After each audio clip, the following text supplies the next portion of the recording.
आप सुन रहे हैं राव वॉइस। आइए आज की कहानी शुरू करते हैं। अभी कुछ दिनों पहले ही मैं एक नई जगह पर शिफ्ट हुआ हूँ। इतने बड़े शहर में घर मिल पाना वैसे है तो बहुत मुश्किल। शायद मेरा नसीब बहुत अच्छा था कि मुझे घर मिल गया, लेकिन था थोड़ा पॉश एरिया में। लेकिन मेरा हॉस्पिटल यहाँ से, यानी जहाँ पर मैं काम करता हूँ, वो यहाँ से बहुत करीब था। लिहाजा मेरे लिए चिंता वाली कोई बात नहीं थी। जी हाँ, मैं एक अस्पताल में वार्ड बॉय का काम करता हूँ। इस काम में जुड़े हुए मुझे एक आध हफ्ता ही हुआ है। सब कुछ बिल्कुल ठीक चल रहा था, बस उस एक रात से पहले तक, क्योंकि उस एक रात ने मेरी पूरी ज़िंदगी बदल कर रख दी। मैं जो आज हूँ वो पहले बिल्कुल भी ना था। अगर ये कहें कि एक पूरे हादसे से पूरी ज़िंदगी बदल जाती है, ये बिल्कुल ठीक होगा। दरअसल कुछ यूँ हुआ कि बरसात का मौसम चल रहा था। दिन रात लगातार बारिश हुए जा रही थी। उस वक्त मेरी नाइट ड्यूटी चल रही थी।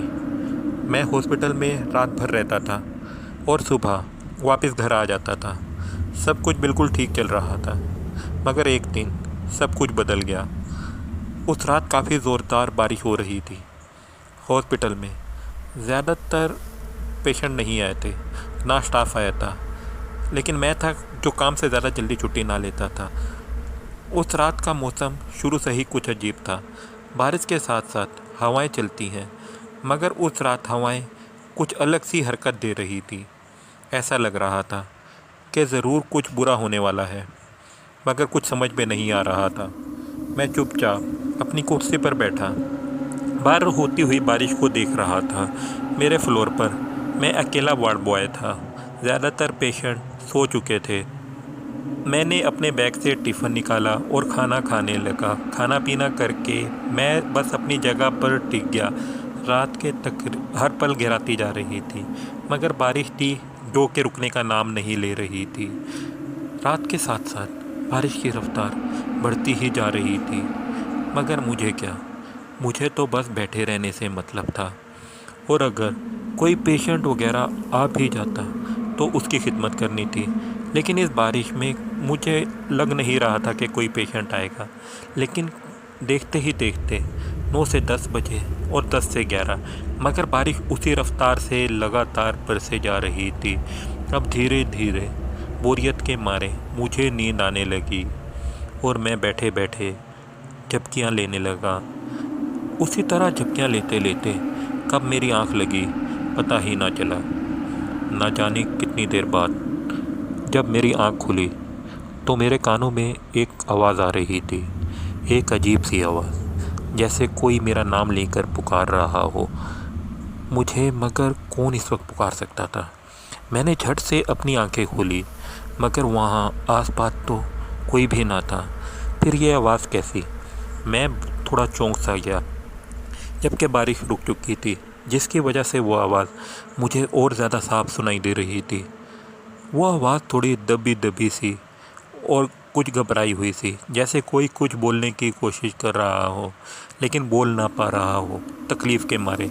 मैंने सोचा कि कोई पेशेंट तो नहीं, लिहाजा मैं अपनी जगह से उठा और सारे कमरों के पास जाकर कान लगाकर सुनने की कोशिश करने लगा कि अगर आवाज़ आ भी रही है तो किस कमरे से आ रही है।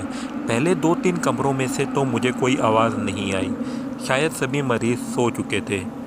जैसे जैसे मैं कोने की तरफ जाता गया, वो आवाज़ पहले से ज़्यादा तेज़ होती गई, मगर वो आवाज़ किस तरफ से आ रही थी मुझे समझ में नहीं आ रहा था। लिहाजा मैं हर कमरे के दरवाजे से कान लगाकर आगे बढ़ता रहा। फ्लोर पर बहुत ज़्यादा कमरे थे, जिसकी वजह से मुझे थोड़ा सा टाइम लग रहा था, मगर वो आवाज़ जैसे जैसे तेज़ हो रही थी, मेरे सांसें तेज़ होती जा रही थी। ऐसे ही चलते चलते मैं जब कोने वाले कमरे की तरफ पहुंचा तो पता चला कि वो आवाज़ उसी कमरे के अंदर से आ रही है। मगर ये कमरा, इस कमरे से कोई कैसे बोल सकता है? इस कमरे में तो कोई पेशेंट नहीं होता। ये सवाल जैसे ही मेरे अंदर आया, मैं घबरा गया। खैर, मैंने उस कमरे के दरवाजे को धक्का दिया। एक चिड़चिड़ाहट की आवाज़ के साथ वो कमरा खुल गया। कमरे में बहुत ज़्यादा अंधेरा था।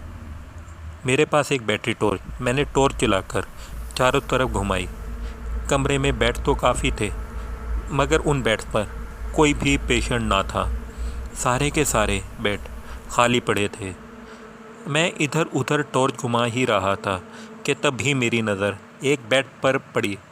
कोई पेशेंट उस पर लेटा हुआ। अचानक से उसे देखकर मैं थोड़ा सहम सा गया। दरअसल वजह यह थी कि मैं वहाँ पर किसी के होने की उम्मीद नहीं कर रहा था। उसके सफ़ेद बाल, सफ़ेद दाढ़ी, थोड़ा उम्र दराज लग रहा था। यही कोई 60-62 साल की उम्र का होगा। वो आदमी मुझे देखकर कुछ इशारा कर रहा था, कुछ बोलने की कोशिश कर रहा था। उसके मुंह पर ऑक्सीजन मास्क लगा हुआ था, जिसे वो हटाने की कोशिश कर रहा था। हालांकि इस काम में, इस हॉस्पिटल में पेशेंट तो बहुत सारे थे, मगर मैं इसको पहली बार देख रहा था।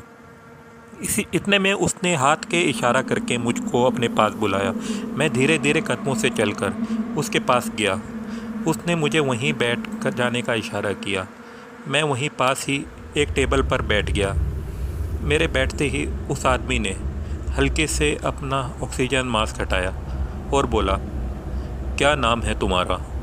जिस पर मैंने कहा, जी युगेश। उसने कहा, एक काम करोगे? तो मैंने कहा, मैंने हाँ में सर हिला दिया।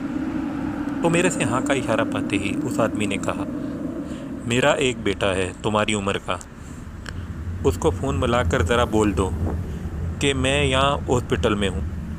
दरअसल उसको पता नहीं कि मैं यहाँ हूँ। तो इस पर मैंने कहा, जी क्यों नहीं, आप अपने बेटे का नंबर दें, मैं उसको अभी फ़ोन मिला देता हूँ। जिस पर उस आदमी ने एक नंबर मुझको दिया। मैंने वो फ़ोन नंबर एक डायरी में नोट कर लिया और अपनी टेबल के पास जाकर ताकि उस पर कॉल कर सकूं। जिसके बाद मैंने उस आदमी से पूछा, आपको यहाँ पर कोई तकलीफ़ तो नहीं है? जिस पर उस आदमी ने कहा, नहीं अब कोई तकलीफ़ नहीं है, बस कॉल लाजमी कर देना। तो मैंने कहा, अरे आप बिल्कुल भी फ़िक्र मत करें, मैं लाजमी फ़ोन कर दूँगा। इतना बोलकर मैं उस कमरे से निकल गया और अपनी टेबल की तरफ जाने लगा। चलते चलते मैं अपने टेबल के पास पहुंचा और टेलीफोन पर वो नंबर मिलाकर कॉल मिलाने की कोशिश करने लगा, मगर पता नहीं क्यों कॉल नहीं लग रही थी। लिहाजा मैंने सोचा कि क्यों ना नीचे वाले फ्लोर पर जाकर दूसरे टेलीफोन से नंबर मिलाया जाए।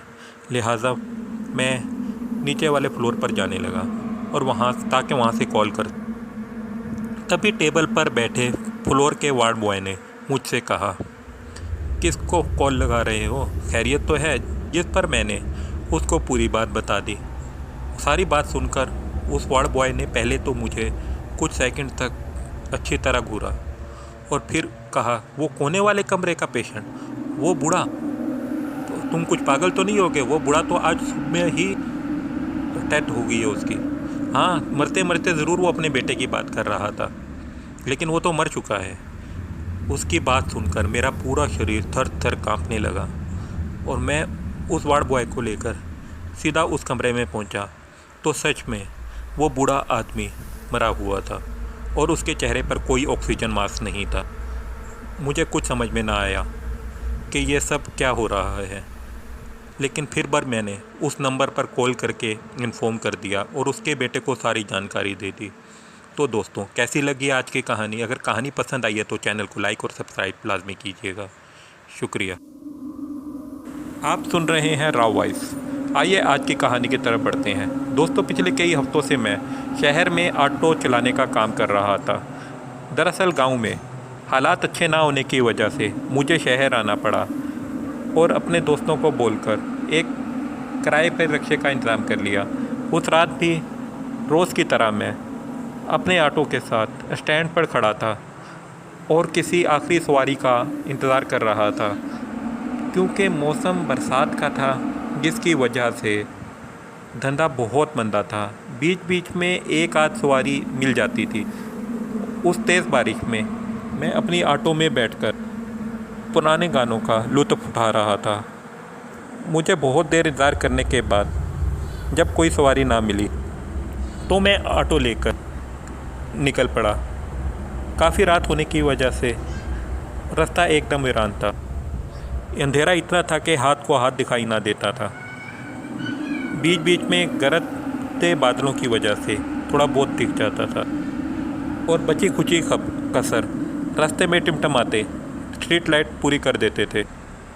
अभी मैं कुछ दूर बढ़ा ही था, तभी रोड के एक किनारे पर स्ट्रीट लाइट की रोशनी में एक औरत और आदमी खड़े हुए दिखाई दिए। वो दोनों हाथ दिखाकर मुझे रुकने का इशारा कर रहे थे। इतने रात गए, ये दोनों इतनी तेज़ बारिश में यहाँ क्या कर रहे हैं? मुझे ये देखकर बहुत अजीब लगा। खैर, मैंने ऑटो ले जाकर उनके पास रोक दिया। तभी उस आदमी ने मुझसे कहा कि भैया, दरअसल हमें अस्पताल जाना है, क्या अस्पताल ले चलोगे?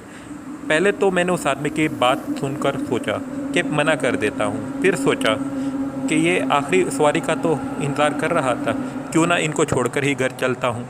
लिहाजा मैंने उन दोनों आदमी और औरत को अपनी ऑटो में बैठा लिया और हॉस्पिटल की तरफ बढ़ने लगा।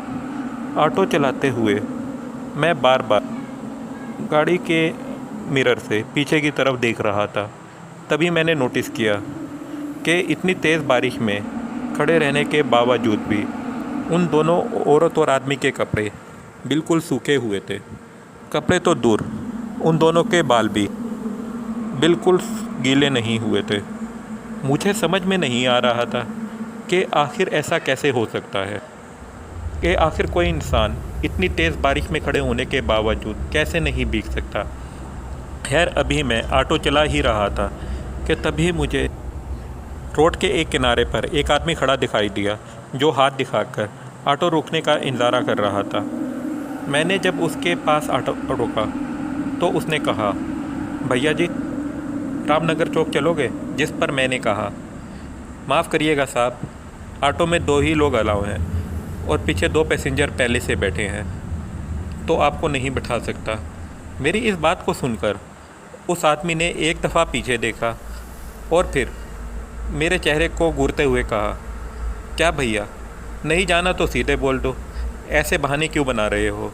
पीछे कोई भी नहीं है। जिस पर मैंने कहा, अरे भाई, कहा ना नहीं जाना, और चश्मा लगाओ अपनी आँखों में। इतनी देर में मैं आगे बढ़ गया, मगर अब मेरे जहन में वही एक सवाल घूम रहा था कि आखिर उस आदमी ने ऐसा क्यों कहा कि पीछे कोई भी नहीं है।